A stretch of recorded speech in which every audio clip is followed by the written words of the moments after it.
क्या आपको पता है कि कितनी पुरानी है हिंदुस्तान की गरीबी? हिंदुस्तान जब से है तब से गरीब है। ये झूठी बातों में मत पड़ना कि दुनिया की कहानियों में लिखा हुआ है कि हिंदुस्तान सोने की चिड़िया है। ये कहानियाँ सरासर झूठी है। हिंदुस्तान सोने की चिड़िया है, लेकिन बस थोड़े से लोगों के लिए, सारे लोगों के लिए नहीं। और कुछ थोड़े से लोग सोने की चिड़िया पर बहुत दिनों से सवार है। लेकिन हिंदुस्तान, असली हिंदुस्तान हमेशा से भूखा, दरिद्र और दीन है। असली हिंदुस्तान कभी भी समृद्ध नहीं रहा है। हजारों सालों की गरीबी से धीरे धीरे हम गरीबी के लिए राजी हो गए हैं। हमने यह ख्याल ही छोड़ दिया है कि हम भी समृद्ध हो सकते हैं। न केवल ये हमने ख्याल छोड़ दिया, बल्कि एक फिलॉसफी, एक तत्व दर्शन विकसित कर लिया है कि गरीबी बहुत ऊंची चीज़ है। भूखे हम मरते हैं, भूखे हम मर रहे हैं हजारों वर्षों से, लेकिन ये ख्याल ही भूल गए हैं कि हम भी भरे पेट हो सकते हैं। इतने लंबे दिनों की गरीबी गरीबी की आदत बना देती है। न केवल आदत बना देती है, बल्कि गरीबी में भी एक तरह का सम्मान लेने की दृष्टि पैदा कर देती है।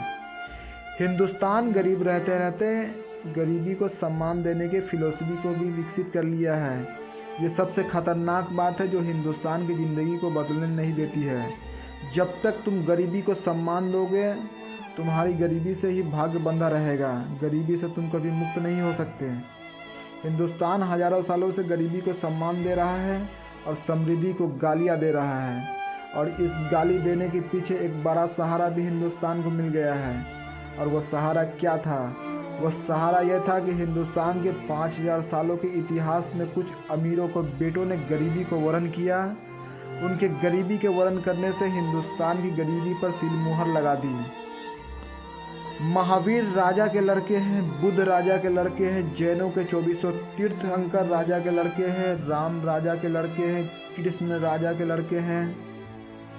हिंदुस्तान के सब तीर्थंकर, हिंदुस्तान के सब अवतार, हिंदुस्तान के सब बुद्ध पुरुष राजपुत्र है। हिंदुस्तान में एक भी गरीब आदमी तीर्थंकर और अवतार आज तक नहीं हो सका है। इसको ख्याल में रखना है, इसको कभी भूल मत जाना। हिंदुस्तान के सारे भगवान राजाओं के लड़के हैं और इसकी वजह से बड़ा उपद्रव हो गया।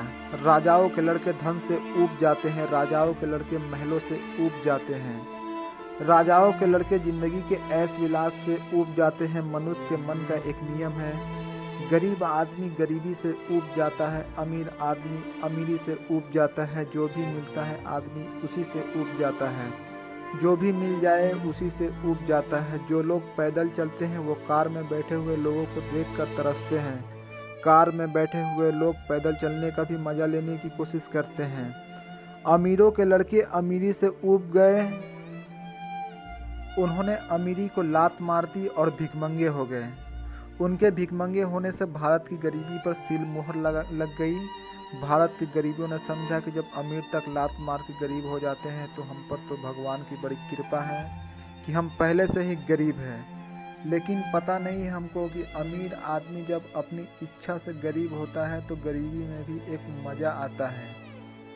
अमीर आदमी के लिए गरीबी एक बदलाहट है, अमीर आदमी के लिए गरीबी भी एक मज़ा है। जाकर अकालग्रस्त लोगों से पूछो कि अमीर लोग उपवास करके भी बड़ा आत्मिक आनंद अनुभव करते हैं। तुम भूखे मरते लोग तुम्हें भूख में मरने में भी आनंद आता है कि नहीं? तो अकालग्रस्त लोग कहेंगे कि हमारी समझ के बाहर है कि भूख में कैसे आनंद आ सकता है। लेकिन जिनके पेट बहुत भरे हैं उन्हें कभी कभी भूखे रहने में भी आनंद आता है। ये झूठ नहीं है। अमीर आदमी को, खाए पिए आदमी को भूखे रहने में भी सुख मिलता है, लेकिन गरीब आदमी इसकी कल्पना भी नहीं कर सकता है। अमीर आदमी को गरीब होने में भी मज़ा आ सकता है। गरीब होने का मज़ा सिर्फ अमीर ले सकते हैं। मैं आपको ये कहना चाहता हूँ, जिन्हें ज़्यादा खाने को मिलता है, जो ओवर फैट है, वो उपवास और अनशन का भी मज़ा ले सकते हैं। जिनके पास बहुत वस्त्र है वे नंगे खड़े होने का भी मज़ा ले सकते हैं।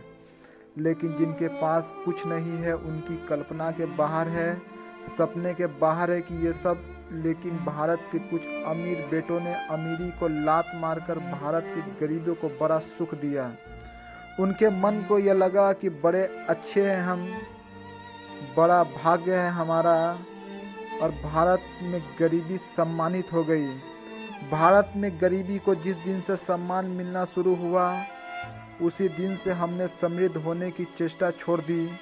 हमारी आत्मा की वो ऊर्जा जो संपत्ति को पैदा करती है सिकुड़ गई। हमारी आत्मा की वो ऊर्जा जो फैलाव को, विस्तार को, आनंद अनुभव करती है, उसने संकोच कर लिया। हम मान कर राजी हो गए कि जैसे हम हैं वो ठीक है, और हमने संतोष के एक दर्शन, एक फिलोसफी को विकसित कर लिया। हिंदुस्तान जब तक संतोष के दर्शन को पकड़े बैठा है, तब तक हिंदुस्तान के दुर्भाग्य में बदलाहट नहीं हो सकती। संतोषी लोग क्रांति करते हैं, संतोष कैसे क्रांति कर सकता है?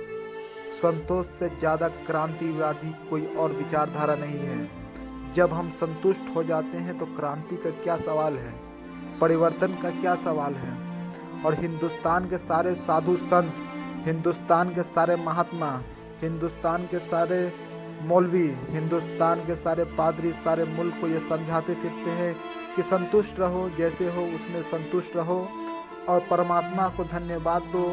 तो हिंदुस्तान धीरे धीरे संतुष्ट हो गया। गरीबी में, गुलामी में, दीनता में, सरेपन में, कुरूपता में, हम सब में संतुष्ट हो गए हैं। हम संतुष्ट हो गए हैं और मर गए हैं। मरना हो तो संतोष से अच्छी कोई दवा नहीं, मरने का रामबाण उपाय है संतोष। और संतोष क्यों संतोष है, और यह संतोष क्यों हमें सिखाया गया है? क्योंकि गरीबी इतनी बड़ी थी कि इस गरीबी के साथ जिंदा रहने की एक ही तरकीब थी कि हम संतुष्ट हो जाए। यह एक दूसरी तरकीब थी कि गरीबी को मिटा दे और धन को पैदा कर दे।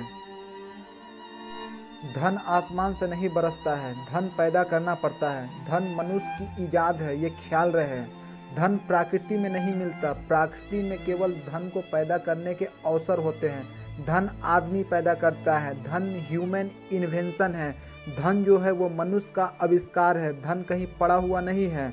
धन हमें निर्मित करना होता है। अमेरिका को 300 वर्ष हुए, 300 वर्ष पहले भी अमेरिका में लोग रहते थे, इसी अमेरिका में, इसी भूमि में, लेकिन वे हमेशा गरीब रहे। उनके जीवन की फिलॉसफी अमीर होने की नहीं थी। लेकिन 300 वर्षों से जो लोग अमेरिका में हैं, उन्होंने धन के अंबार लगा दिए। पृथ्वी पर इतना धन कभी किसी एक देश में पैदा नहीं हुआ था। ये धन कहाँ से आ गया? अमेरिका एक भौतिकवादी समाज है और भौतिकवादी समाज धन को पैदा करना जानता है। हिंदुस्तान एक आध्यात्मवादी समाज है और आध्यात्मवादी समाज सिर्फ आदमी पैदा करना जानता है, नई नई आत्मा पैदा करना जानता है। इसी चक्कर में हिंदुस्तान के आज 145 करोड़ की आबादी हो गई है। उनसे